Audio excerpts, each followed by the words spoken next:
Tāda esot bijusi arī mūsu Slodzene, kas šobrīd karstākajās vasarās atgādina vairs tikai palielu strautu. Vietā, kur pašreiz slēdz Tukuma pilsēta, kalnu pakājē esot bijusi pat osta, un tur piestājuši gan lielāk, gan mazāk kuģīši.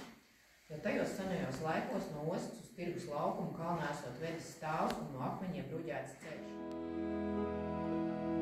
Smukuma saknes. Ak, skaistās Latvijas sievietes, mūsu daļaviņas. Aiz robežām izslavētais Latvijas zeltiņu skaistums ir neizmērāms. Bet vai jūs zinājāt, ka tās saknes atrodamas nevienā citā pilsētā, kā vien tepat Tukumā?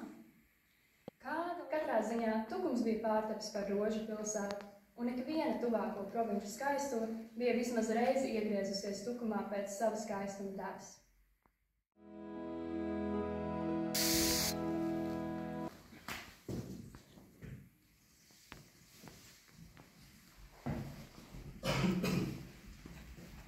Vīrs ar sakano mēli ir leģenda par Grenču skolu.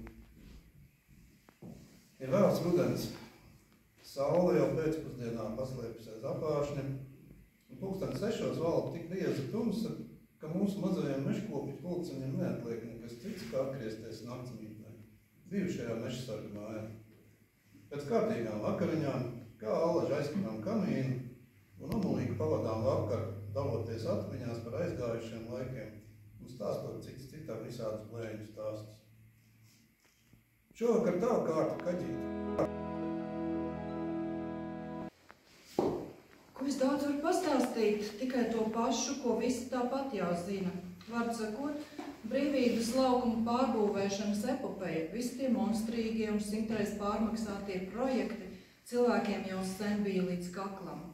Un tad ņēma un apstiprināja šito, un viss mainījās. Pēkšņi tukumnieki aizmirsa, ka mīl savu brīvības laukumu tādu, kāds tas ir. Aizmirsa, pret ko cīnās un ar ko. Vairs nešūbējās, ka šoreiz gan beidzot sadosies rokās un metīsies zem ekskavatoriem tā dienā, ko neviens negaida. Kad apstiprinājis šito, neviens vairs nepieminēja veco sāli. Tagad būsim pirmā, kas uzslies pieminekli. Kā Viktoriņam šosreiz malā aizmirst? Jā, pagad kuram? Zemgals tak vēl dzīvus, Lapčernuks arī. Pareizi, Cojam. Nu redzi, Cojam, jā, arī viņam ir piemineklis.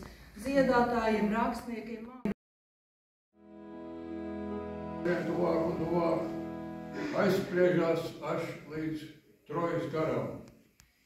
Ka toreiz varbūt, ka karš bija attaisnot, ka sievietes teica.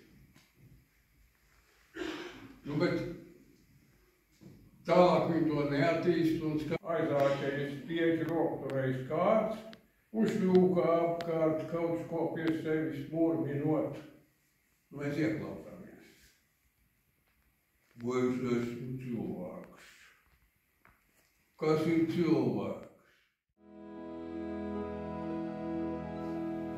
Maijs bija tikko iesācies, un līdz ar to arī manas pēdējās atvaļinājuma dienas.